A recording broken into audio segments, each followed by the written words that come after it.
Welcome to the Explainer. So today we're doing something really cool. We are embarking on a fascinating journey to demystify exactly what it takes to lead an organization from being just merely good to becoming truly great. We're digging into a massive 5-year research project led by Jim Collins that essentially reverse engineered corporate greatness. Okay, let's dive into this and look at the hard data and the undeniable patterns they uncovered. Right off the bat, think about this statement. Good is the enemy of great. It sounds so simple, right? But it completely challenges our everyday complacency. Seriously, why do we have so few truly great schools, governments, or companies out there? Well, it's because it is just so incredibly easy to settle for being good. When you achieve a good life or you build a good organization, that urgency to push further, it just kind of vanishes. The vast majority of companies never become great precisely because they become quite good. And that, ironically, becomes their biggest problem. You know, the origin of this entire research project actually started with a challenge. Back in 1996, at a dinner gathering of business thought leaders, a McKinsey director named Bill Meehan pointed out something really critical. He noted that most of the great companies we celebrate, they were born that way. They had these visionary founders who shaped their greatness from day one. So he asked, what happens to a company that wakes up halfway through its life and realizes it is only good? Can a merely good company actually transform into a great one? Section 1. Inside the black box, the research methodology. Okay, let's move to and see how this builds. Because to actually answer that question, the team essentially had to become corporate detectives. To prove a company didn't just get lucky, they demanded a super strict 30-year financial pattern. A candidate had to show 15 years of cumulative stock returns at or below the general market, followed by a definitive transition point, and then 15 subsequent years of cumulative returns that beat the market by at least 3 times. This strict rule completely weeded out any one-hit wonders, lucky breaks, or just the short-term impact of a single fleeting executive. Out of all the companies appearing on the Fortune 500 from 1965 to 1995, guess how many made the final cut? Just 11. And their results were absolutely staggering. They didn't just meet that baseline requirement of beating the market by 3 times. They crushed it. They outperformed the general market by an average of 6.9 times in the 15 years following their transition point. To really put that into perspective, let's talk real money. If you had taken a single dollar bill and invested it in a general market stock fund in 1965, it would have grown to $56 by the year 2000. Not bad. But if you had invested that exact same dollar in a mutual fund made up of these 11 good to great companies, your $1 would have multiplied to an astonishing $471. By comparison, even General Electric, which was widely considered one of the best-led companies in America during that same time, only beat the market by 2.8 times. And honestly, what's truly amazing is who these companies actually were. We are not talking about flashy tech startups here. Take Walgreens. For over 40 years, Walgreens was this dowdy, unremarkable company just bumping along with the rest of the market. But after its transition, a dollar invested in Walgreens beat high-flying Intel by nearly 2 times, General Electric by nearly 5 times, and Coca-Cola by almost 8 times. It is the absolute ultimate proof that a completely unremarkable company can transform to outperform the absolute corporate giants of the world. So how on earth did they do it? Well, the secret to the research wasn't just in studying the winners. The researchers used a really strict scientific method. They selected a control group, 17 comparison companies in the exact same industries with the exact same resources and opportunities who completely failed to make the leap.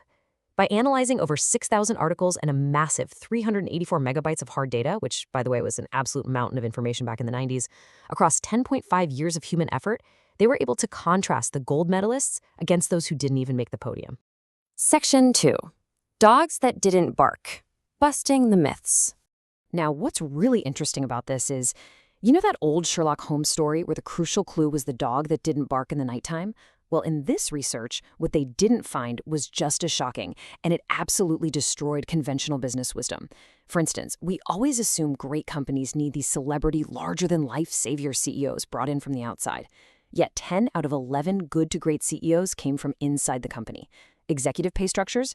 Zero correlation to success. Both groups had strategies, so strategy wasn't the magic differentiator. Technology didn't cause the transformation, and crucially, mergers and acquisitions played virtually no role. Slapping 2 big, mediocre companies together literally never makes one great company. Which brings us to Section 3, the Level 5 leader, the big reveal. Going into all this, the research team actually tried their hardest to ignore leadership to avoid giving all the credit to a single CEO. It's just too simplistic, right? But the data was just too overwhelming, and it forced an undeniable conclusion that they termed Level 5 leadership. This is a paradoxical blend of extreme personal humility and intense professional will. These leaders absolutely did not fit the mold of a chest-beating Julius Caesar. They were much more like a modest Abraham Lincoln, shy, self-effacing, yet possessing this fierce, stoic resolve. Their ambition was channeled entirely into the institution, not their own egos. To really see this in action, we have to look at the ultimate contrast in leadership styles within the paper industry. On one hand, we have Darwin Smith of Kimberly-Clark. He was a nerdy, mild-mannered in-house lawyer who wore awkward suits and literally spent his vacations driving a backhoe on his farm. On the other hand, leading the comparison company Scott Paper was Al Dunlap, a wildly egocentric CEO who actually called himself Rambo in pinstripes and personally pocketed $100 million for just 603 days of work. Now, whatever you do, do not mistake Darwin Smith's humility for weakness. His willpower was extraordinary. Get this. As a young man, he lost a finger at work, went to night school that very same evening, and showed up to work the next day. As CEO, he battled nose and throat cancer while commuting weekly for radiation treatments, and he made the gutsiest move in his company's history. He literally burned the boats by selling off Kimberly-Clark's core traditional paper mills to go to war in the consumer space. Wall Street called him stupid. The media laughed at him.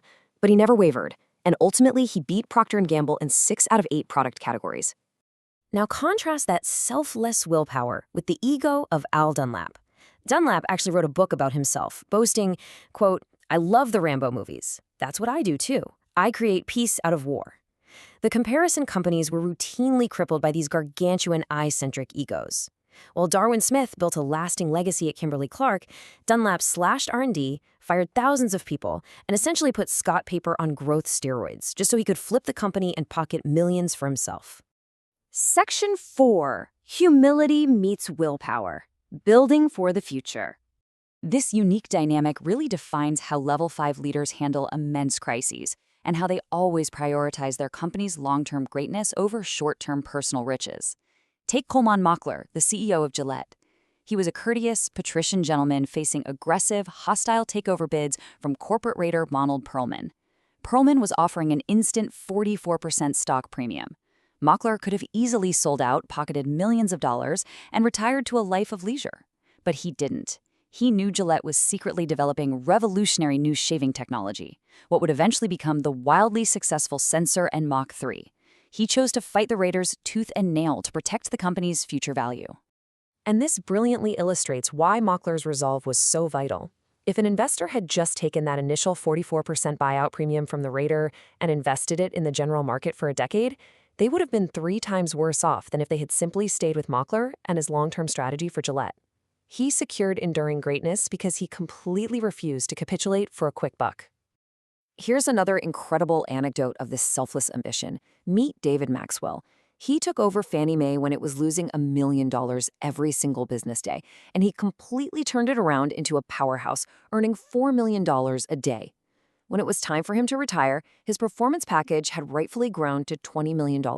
But when that massive figure sparked political controversy in Congress, Maxwell quietly wrote to his successor and just forfeited his remaining $5.5 million balance to a low-income housing foundation. He literally walked away from millions just to ensure his successor wouldn't face political heat that could harm the company's future. That level of selflessness was completely 100% absent in the comparison companies. They suffered from what researchers called the biggest dog syndrome. Leaders like Stanley Galt at Rubbermaid or Lee Iacocca at Chrysler, they wanted to be the biggest dog in the kennel. They routinely set their successors up for failure, chose weak replacements, or held on to the reins way too long. Why? Because in their minds, what better testament to your own personal legendary greatness than having the entire company completely fall apart the minute you walk out the door? So the crucial point is this. Level 5 leadership is the prerequisite, but it's really only the beginning. These leaders guide their organizations through 3 broad stages to achieve greatness. First, acquiring disciplined people. Second, engaging in disciplined thought. And third, taking disciplined action. It's almost never a single miracle moment or one killer innovation. It is just the relentless process of pushing a giant, heavy flywheel in one direction, turn upon turn, over and over, until the momentum eventually creates a massive breakthrough. Which leaves us with this final, incredibly vital question to ask ourselves as we look in the mirror. Are you building for your own legacy, or are you building for the enduring greatness of your work? The data is crystal clear. If you want to make that leap from good to great, it requires the intense willpower to do whatever it takes, combined with the incredibly rare humility to step out of the spotlight. So how will you push your flywheel today? Thanks for joining us on